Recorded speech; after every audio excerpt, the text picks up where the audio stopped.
Hey yo les Genin, c'est l'Ermite et vous êtes bien sur la chaîne de l'Ermite légendaire. J'espère que vous avez apprécié l'épisode 1 de la réécriture de Dragon Ball Daima. Aujourd'hui on se penche sur l'épisode 2 qui s'intitule Neva. Mais d'abord, générique.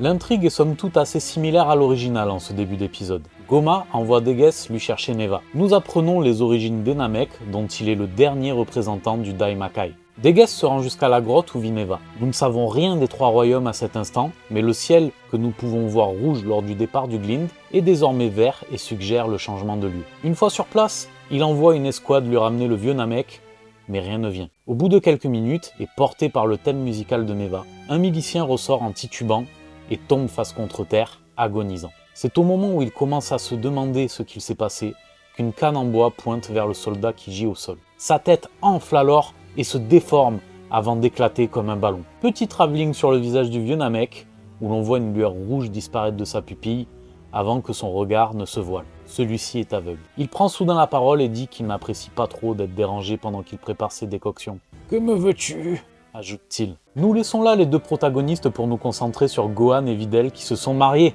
Chi-Chi fait admirer l'alliance de Videl à Bulma et fanfaronne sur la taille du diamant. Ah celle-là, on la refait pas.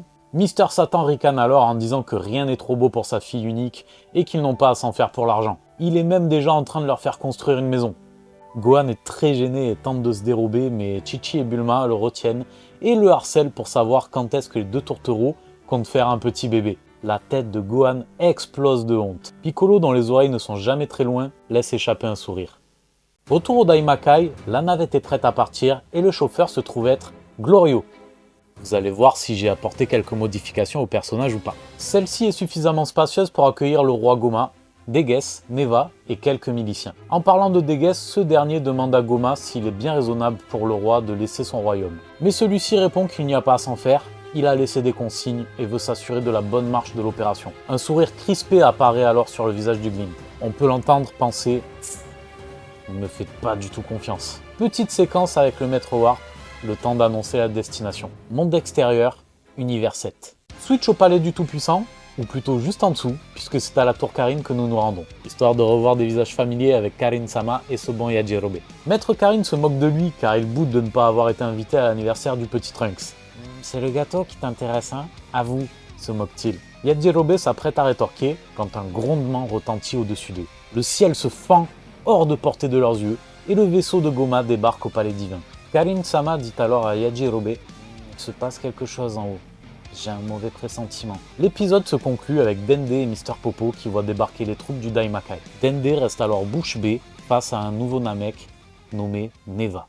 Et voilà, c'est fini. Et ouais, c'était court, j'espère que vous salivez déjà du prochain épisode.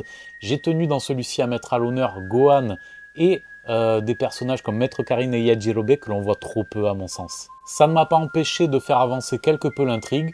Pour l'instant, ça ressemble beaucoup à ce qui a été fait, mais avec des petites modifications. Dans cette histoire, Neva est aveugle. Un changement qui aura peut-être son importance, ou peut-être pas, vous verrez. On poursuit l'histoire la semaine prochaine avec l'épisode 3. Allez, merci les Genin, je vous dis à la prochaine. N'oubliez pas les petits pouces en l'air, abonnez-vous, likez, partagez, ça aide la chaîne. J'espère que vous appréciez ces réécritures et je vous dis à très vite. Soyez curieux, construisons notre légende. Ciao.